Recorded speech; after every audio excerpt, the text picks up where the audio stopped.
Hello. Okay, can you hear me?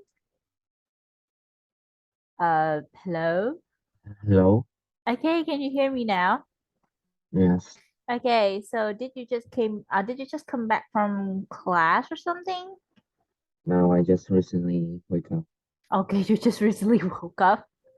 Yeah. Okay, so it has been a very tiring day for you, I guess. Mm, yeah, maybe. Maybe. Do Yeah. you have to study a lot on Sundays? Uh, yeah. This I have my three classes in Sunday. Okay, on Sunday, can you say I have three Yeah, on classes yeah. on I have I three have classes three on classes. good I have on three Sunday. classes on Sunday. Mm-hmm. Okay. Right. 1 second. Mm-hmm. Right. So Ming. Okay. Look here. Right. So we were doing speaking just now, right? We were doing speaking just now. Okay. So they're asking us to look at the photos, then talk for about 1 minute about an important national event in your country and how people usually celebrate it. That is the question for you. Do you understand the question? Yeah. Okay, so look at the photo. It's just like you look at it and you look at how people celebrate their country's national holiday or national festival. Okay, right? Mhm. Okay, so for this country, I don't know if I'm right, but this is Mexico, right? I think this is Yeah. Yeah. Mexico's flag. And then in the next picture, I don't know which country that is, but it looks very creepy for me. It looks kind of creepy. Um, so Yeah. each country has their own way of celebrating the national festival. So I'd like you to think about our country national festival and how they celebrate it. Okay? Right. You can Yeah. use some prompts here. Chúng ta có thể sử dụng một số gợi ý ở đây. Okay, you can use some prompts here. Does food or music play a part in the celebration? How popular is the celebration with people of different ages? Meaning, old people. How do old people feel about this celebration, and how about young people? Okay. And then, Hmm. are there any interesting or unusual traditions linked to the celebration? So, when you choose a celebration, you have to think of any unusual way or like very weird rules you had to follow on this special day, right? Yes. Okay, so you had to think of the unusual tradition or weird rules. If you can't think of any, you could just say that I don't know if there's any like unusual tradition. Okay. Now, Hmm. Yeah. I give you 2 minutes to create a draft, or do you need longer? Do you need much more time? I think yeah. 3 minutes enough. Okay, 2 minutes, okay, right? Because in the IELTS test, you're going to be given 1 minute and a half to prepare for your draft. Chúng ta có 1 phút 30 giây để chuẩn bị các bạn nhé. Được chưa? Okay, so in Yes. my class, you're allowed 2 minutes. Okay, you're given 2 minutes. Okay, so your 2 minutes start now. If you have any question, ask me. Think of a celebration and talk about how people in our country celebrate it. Hey, 2 minutes.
Right, you have 10 seconds left.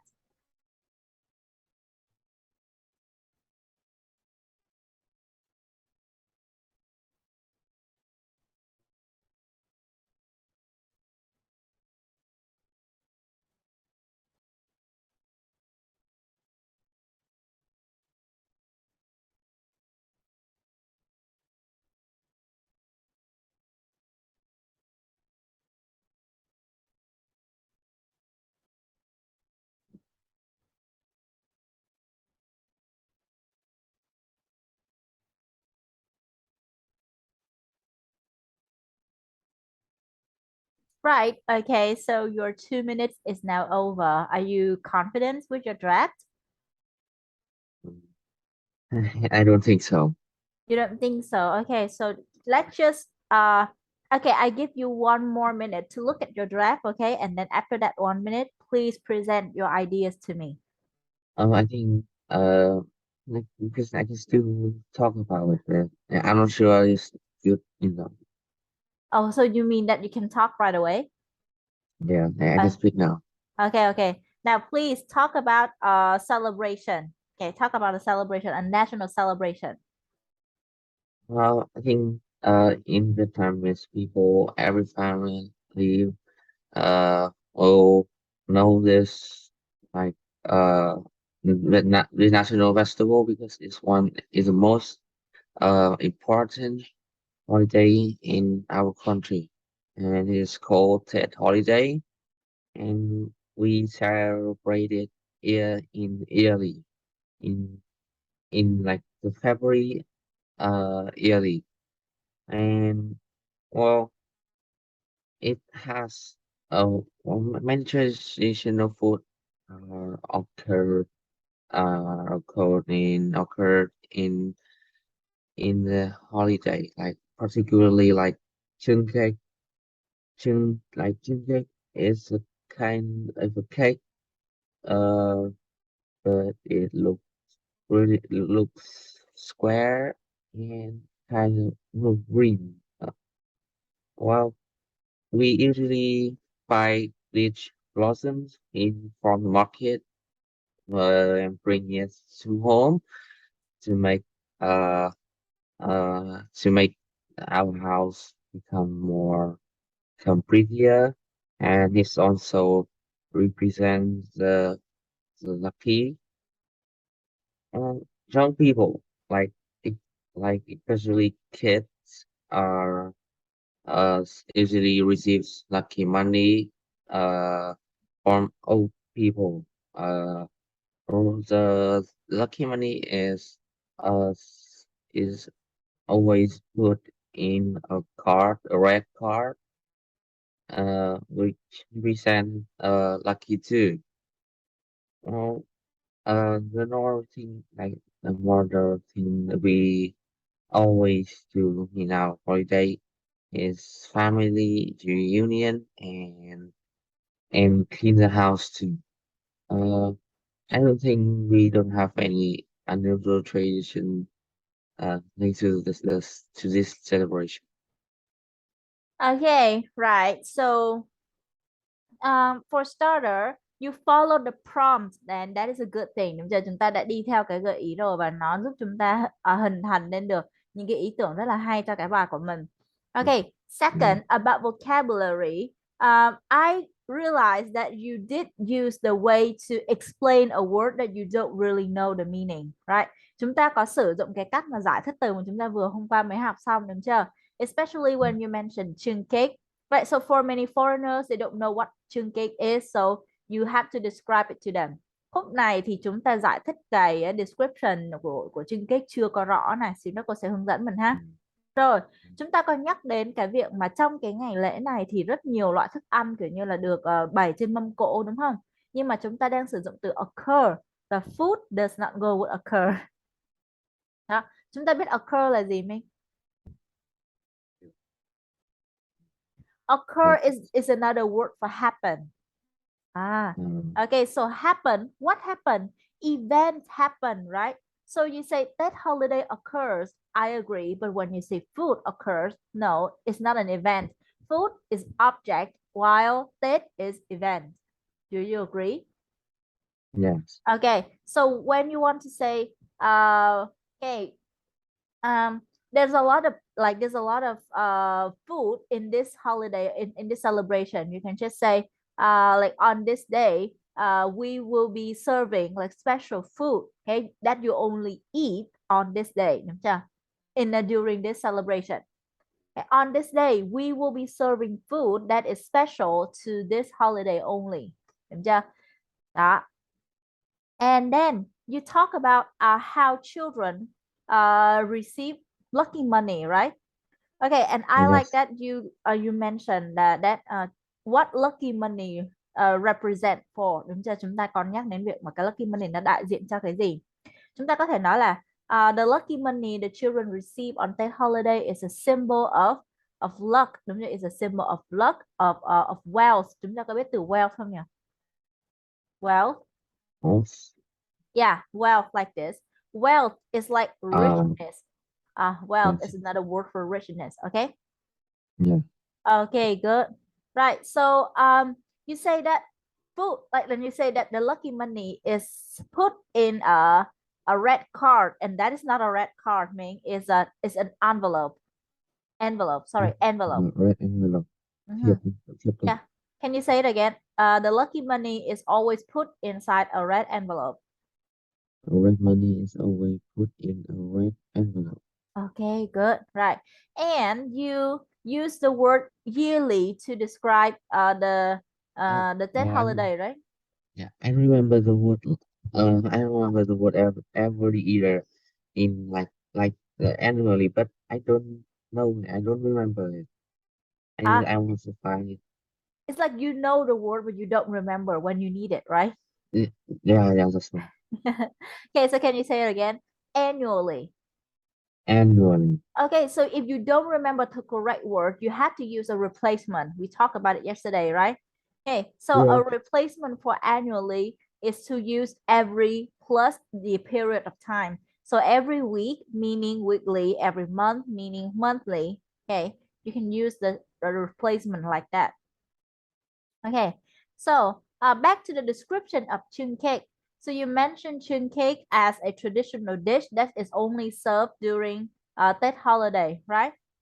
Okay, so for most people, they don't even know what a chun cake is. So you have to talk about the ingredients, right? So it is made from sticky rice, đúng không? Làm từ gạo nếp để chơi nào. It is made from sticky rice and is shaped, right, like a square. Đúng chưa? Okay, it is shaped like a square. And you say representing the what? Um, Đại diện tượng trưng cho cái gì? The land, đúng chưa? Representing the land. Đúng chưa? I don't know that. Oh, you don't know that the history of bánh chưng bánh dày. You don't know that? Mm, maybe I have read about it, but I don't remember. It's an old fairy tale. You should read more like you should read like Vietnamese fairy tales more because they're very interesting. Okay, they Yeah. enhance your imagination a lot. So yeah, back in the day when they first invented chun cake and bánh dày, right? You see that the shape of a chun cake is square. It looks like the field, the rice field they work on, right? And the sky is represented by bánh dày, which is a circle. Right. Okay. So they represent the sky and the land, là tượng trưng cho đất và trời. Rồi. Okay. Any question you have here? No. Okay. So that was just my comment on the language you use, and I would give you a 6.5 for this. A 6.5. Okay. And why can't you get a higher score? Because of the way you present your idea to me. That we don't talk about the language here, but the way you present the idea to me is kind of low energy. Nó hơi bị thiếu sức sống một chút xíu. Okay. It's Yeah. kind of low energy, and then you couldn't say everything smoothly. Đúng chưa? You couldn't say everything smoothly. you had to stop in the middle of the sentence many times to remember the word or to choose a word as a replacement for those you don't know. Okay, so in short, your consistency is not good. Cái sự gọi sao ta, sự lưu loát, sự trôi chảy, your fluency is not good. Được chưa? Đó là cái mình cần phải tập thêm nhé mình nhé. Right. Would you like to do again or that's all for the speaking one? Would you like to redo your test or it's not a test? Would you like to redo this task or it's okay for now? It's okay for now. It's okay for now. Right, good. So this might be what you need for task 2 in IELTS speaking, right? Okay, so in task 2 of IELTS speaking, you're going to do a solo talk, like you're going to talk about a given topic and following the prompts just like this. And if you can, try to speak, try to create more ideas so that your speech lasts about 2 minutes, okay? 2 minutes or more. Okay. Cố gắng thêm nhiều ý hơn để cái bài nói của mình nó kéo dài khoảng 2 tiếng hoặc 2 phút hoặc 2 phút hơn. Bởi vì nếu như mà ít hơn 2 phút thì chúng ta đang bị thiếu ý và giáo viên sẽ hỏi thêm. Thì con con thầy cô con thấy thầy cô hoặc là nói trong tầm 1 phút 45 đến 2 phút Đúng. là đẹp nhất. Đúng rồi, 1 phút 45 đến 2 phút, đúng chưa? Nhưng mà cái khoảng mà tức là 1 phút 45 khi mà chúng ta đã đạt được cái trình mà kiểu nói nhanh này, tóm được ý và cái vocab của chúng ta ổn này thì 1 phút 45 đến 2 phút là đẹp nhất để giáo viên có thể hỏi thêm những cái câu hỏi follow up nữa. Còn nếu mà được thì chúng ta nói khoảng 2 phút đến 2 phút hơn đi, bởi vì chúng ta phải chừa cái thời gian mà chúng ta bị vấp nữa, đúng không? Chúng ta bị vấp này mà bị thiếu ý nè. Tại vì cô quan sát là các bạn, cô dạy cho các bạn là nói khoảng 1 phút 45 thôi, các bạn nói không được. Bởi vì sao? Các bạn thường bị lố sang 2 phút hơn là bởi vì trong lúc nói các bạn bị yếu, bị thiếu ý, bị vấp rất là nhiều nên là nó toàn lố sang 2 phút hơn không mà. Đó. Vậy thì Minh có thể là căn cái bài của mình là đến lúc thi là tới 2 phút hoặc 2 phút hơn nha. Bởi vì khi đi thi là mình bị rối, mình sẽ bị nói ngắn lại nhiều lắm. Được chưa? Rồi. Vậy thì nói chung là giáo viên dạy IELTS của mình thì có nói gì về cái bộ mà thi speaking phần 2 này không? Nói chung họ không đưa ra nhận xét kỹ, họ chỉ nói thế thôi ạ. Nhưng mà ý là họ có Chị đưa ra cái chiến lược cho mình là mình phải nên làm cái bài này trong vòng bao lâu không? thường thì họ sẽ không nói riêng mình em, họ sẽ đứng lớp xong rồi họ sẽ đưa ra phân tích là nên nói như nào, nó nói chia cho cả lớp hơn là nói À, cho một cá nhân. ừ.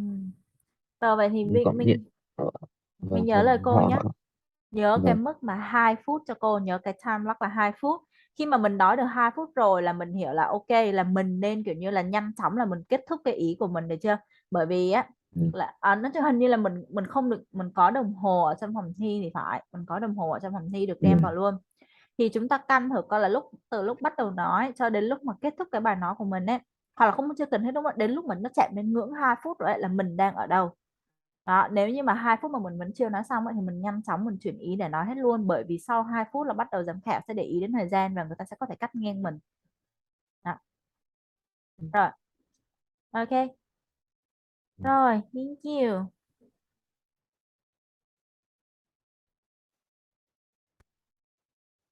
Rồi còn nếu như mà mình kiểu như là một người mà luôn luôn có ý tưởng trong đầu mà có thể sắp xếp cái ý tưởng một cách rất là tốt để nói ấy, thì mình cứ nói càng nhiều càng tốt thôi.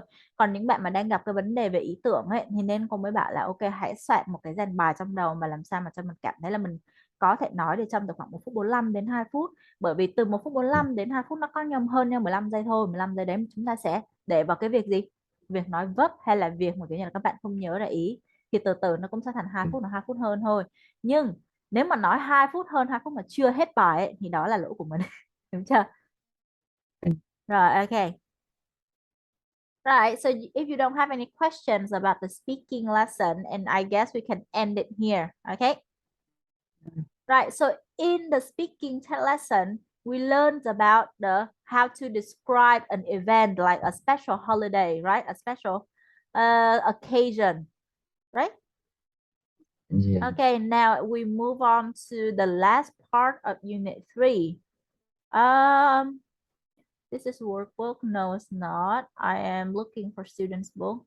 Okay, so 3F, let's go. I'm going to open the lesson. Wait a moment.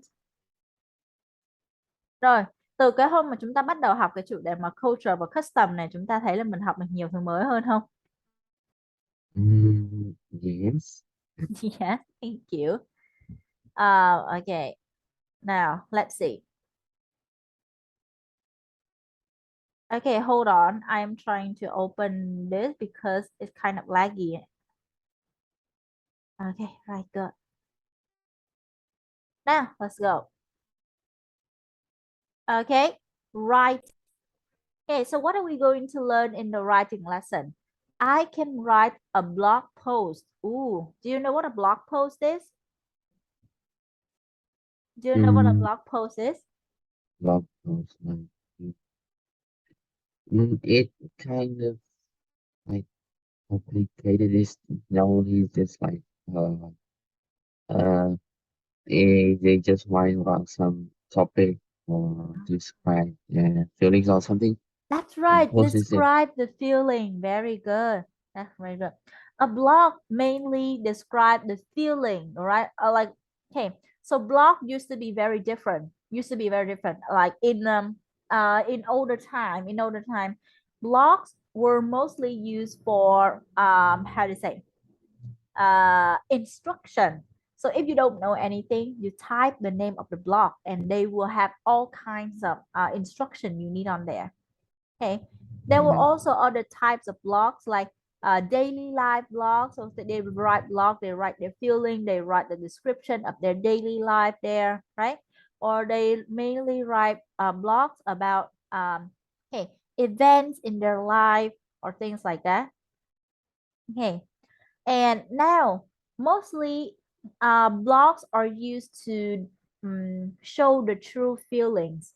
Okay. Thì cho bây giờ người ta viết blog chủ yếu là để viết những cái bài tâm sự thôi đó, hoặc là những cái bài cảm nhận. Vậy thì bây giờ chúng ta cũng thử làm viết một bài blog xem sao nha Minh nha. Okay, Yeah. I don't know if this is good. I don't know if this is interesting for you, but I think it's a good way that you learn to express your emotion in your writing because it's going to be helpful in your writing test too. Hey, I have never like written a single post in a blog like also a blog in my timeline. In ah, I have been using Facebook only Facebook for like let me see 4 years, yeah, 4 years, and and yeah, I haven't posted any oh my God. for now. Yeah, Well, me neither. Me neither. I don't write on Facebook because I'm not a writer. Really, I'm not a writer. If I yeah, had but what? sometimes they usually like post a story or something. Yeah, I just for me I just change my avatar and done. Nothing. Okay, so you're pretty inactive on Facebook and social media in general. Yeah, I just join some meme group or some some good have good sense of humor, so I join it Oh. and watch some random video that I got found on the internet. It's kind of Oh. yeah, it's kind of fun. That's kind of fun. Well, it's your way of entertaining. So like it's your way of entertainment. I'm not gonna judge you. Like you use Facebook however you want, right? Yeah. Okay. So for me, I use Facebook mostly for work and as for entertainment, I follow some pages. I follow some people who say funny thing or who share the same hobbies as I do. So yeah, I people can see that I'm always online, but I don't post anything on Facebook really. Yeah, I just occasionally create my story. Để có đăng story. I occasionally create my story or change avatar or share some post that like that makes me feel interested. Hey, Mm. right. Okay, now let's go back to the question. Ming, do you happen to notice any local festival happen in your area? No, there's no local festival. Yeah, it just traditional festival. Yeah. Okay. I had a student who lived in Cần Giờ. Have you ever heard of the word Cần Giờ? Haven't heard of the Yeah. city. Ah, okay. Yeah. So you have heard of Cần Giờ, right? So Cần Giờ is like a coastline town. Okay, I can say town. A coastal town, sorry. Cần Giờ is like a coastal town. It is located very close to Ho Chi Minh City. But if you try to go from Ho Chi Minh City to Cần Giờ, it will take you around 1 hour or even more. Okay, so yeah, it is located right next to Ho Chi Minh City, but it's quite far if you think about it. And because it is coastal city, it has the sea line, right? Đúng chưa? Nó sẽ có cái bờ biển đúng không nào? And there's a very interesting local festival in that place. My student told me that like every year they will celebrate the how to say they will celebrate the day where a whale was washed ashore, kiểu như là ăn mừng cái lễ, không gọi là ăn mừng cái lễ mà rước ông á. Chúng ta có hiểu cái lễ rước ông là gì không nhỉ? Cái con cá Mm. voi, cái con cá voi thì ngư dân người ta gọi đó là cá ông. Mà hồi xưa có một Oh, cái oh, oh, ở đó hồi xưa có một con cá voi nó trôi dạt vào bờ đó. So that whale got washed ashore, and the fishermen always believe that whales bring good luck. Những người ta rất là thờ cá ông, người ta tin vào cá ông là đem lại may mắn cho ngư dân đó. So the whale got washed ashore. Of course, it's dead. It's already dead at that point. So they took the body of the whale to get rid of all the like the flesh, the meat, the blood, and everything. And then they put the bones. No, not the bone. The skeleton. Skeleton là nguyên cái bộ xương, còn bone là một cái khúc xương thôi. So they put the skeleton of the whale inside a temple. Ah, and they remember that day when they put the skeleton of that whale inside the temple and celebrated the next years, on and on. Ah, yeah. So and every and so then hmm? so I don't know what if because there's many will like will get die soon and they may be uh suicide. So is that wash ashore, huh? Oh yeah, they're gonna be what's their sword too. So I don't know what will they do with Ah, so you mean that like you mean that there will be more whales who get washed ashore. So why keep only one? Is that what you mean? yeah Um, yeah. so you know that Cần Giờ is Cần Giờ is a coastal city, a coastal town, but it is not big, and the type of seawater in Cần Giờ is not as good or as beautiful as the beaches in the middle part of Vietnam. Nó không có đẹp bằng các cái khu biển miền Trung đó, đúng chưa? Vậy nên là cái sự kiện mà có cá ông mà nó trôi dạt vào thực sự nó rất là hiếm luôn á. It's a very rare occasion.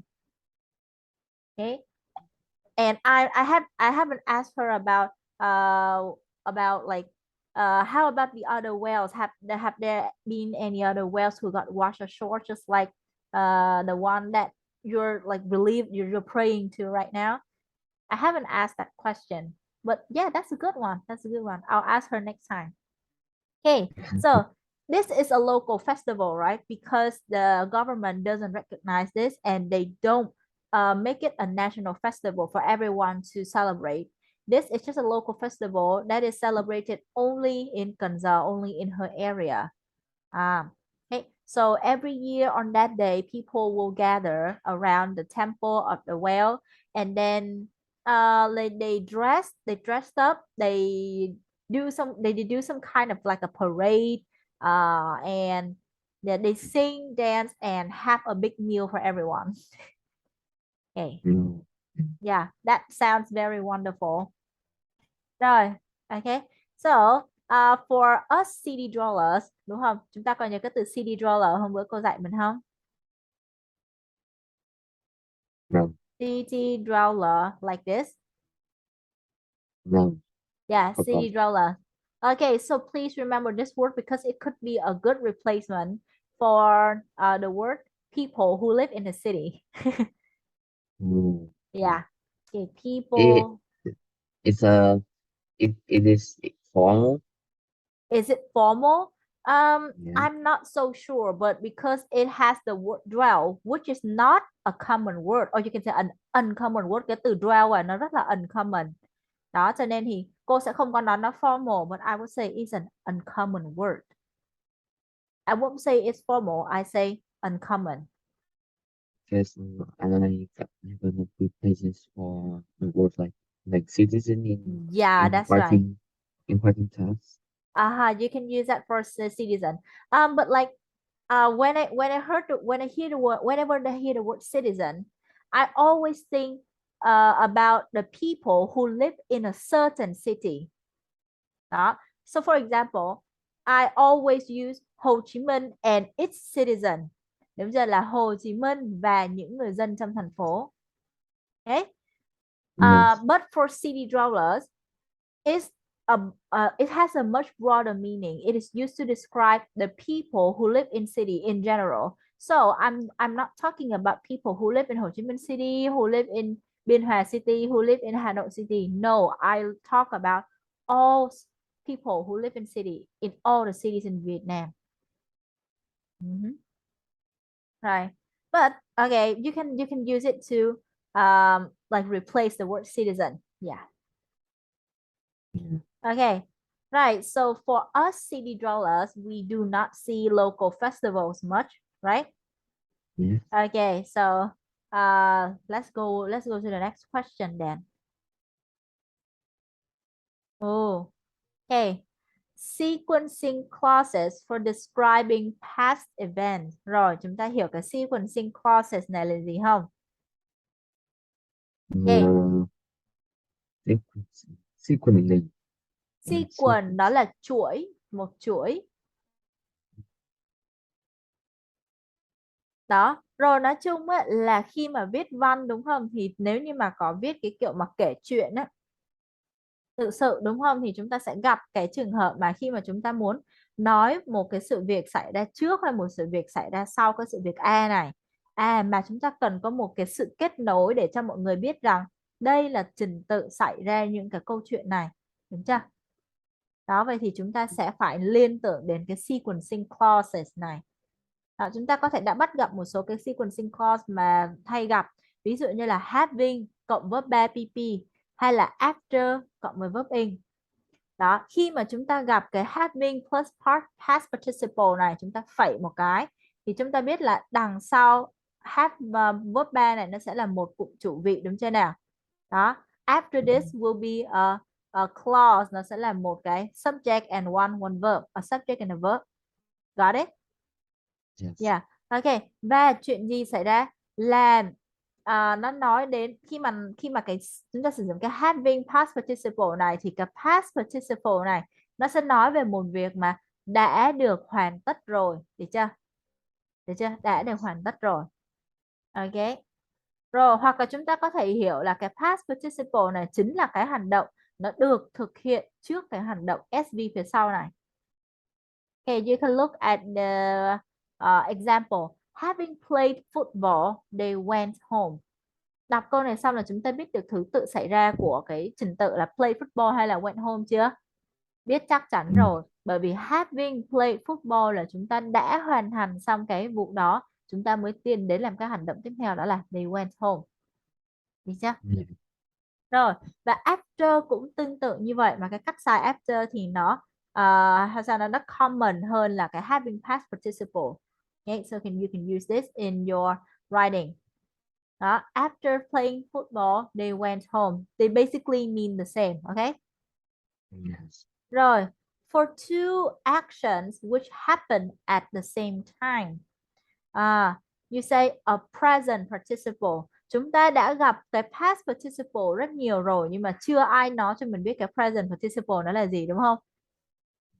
Past participle là verb 3 hoặc là ed, thì present participle nó là một cái dạng chia khác của verb mà chúng ta gặp thường xuyên mà chúng ta không nhận ra thôi, đó là verb in. Đó, Oh. present participle chỉ đơn giản đó là verb in thôi nè, chúng ta thấy chưa? Traveling home, một cụm verb in, đúng chưa nào? They met Mary. Vậy thì đây là đang trên đường về nhà thì họ gặp Mary. Hai sự việc này xảy ra cùng lúc, đúng chưa nào? Rồi, ok. Cái này thì nó ít, cái này chúng ta ít gặp hơn này, nhưng mà cái này khi mà chúng ta thấy cái traveling home mà chúng ta cứ tưởng sai đúng không? Thực ra thì đâu có sai, bởi vì chúng ta không có biết đến cái sequencing clause mà có áp dụng present participle để nói đến hai cái hành động xảy ra cùng lúc thôi. Cái dưới thì có thể chúng ta đã thấy rồi nè, đó là as cộng với past simple, đúng chưa? Rồi, cái Yes. as là trong lúc mà họ đi về nhà thì họ đã gặp Mary, đúng chưa? And how about why? How about why? While, okay, yes, you can use that also, but it is very common, đúng chưa? While nó rất là common, chúng ta học từ những cái level thấp hơn rồi. Còn những cái này thì các bạn có thấy là các bạn level thấp có học không? No. Đúng chưa? Các bạn level thấp sẽ không có nhớ biết đến cái này, chỉ có cái after là cái mà dễ nhất thôi này, after là dễ nhất. Còn having với by PP các bạn không sử dụng. Đó, present participle các bạn cũng đâu có biết present participle là gì, tại vì đâu ai dạy. Đó, còn as cộng với past simple nữa cơ. Đó.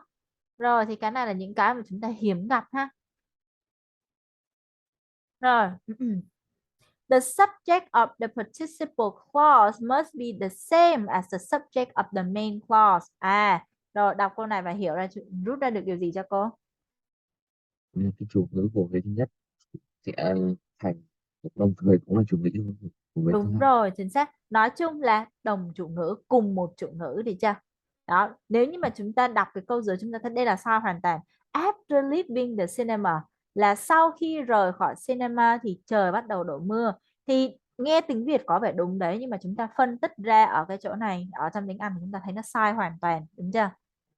Đó, ở đây nó đâu có cùng chủ ngữ đâu, ai rời khỏi cinema cơ chứ, là con người mà.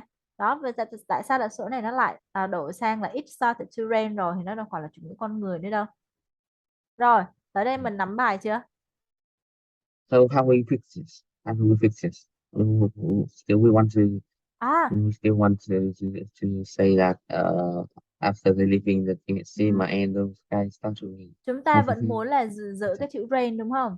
Đó, thì chúng Yeah. ta có thể nói là after leaving the cinema he realized that it had started raining. Được chưa? Yeah. Nhưng có nhiều cách mà chúng ta có thể sử dụng cái mẫu câu tường thuật đấy, đó là he realized that hay là he saw that, đúng chưa? Yeah. Ok, đó rồi. Rồi, ok. Now, go back to blog. Blog is a website where an individual. Đây, chúng ta nên nhớ cái từ này cho cô này. Từ này rất hay. Individual. Chúng ta có biết từ này không? Cá nhân. Đúng rồi. Cái individual này vừa là tính từ vừa là danh từ luôn. Ví dụ như cô dùng cái individual này, chúng ta nói là you need to have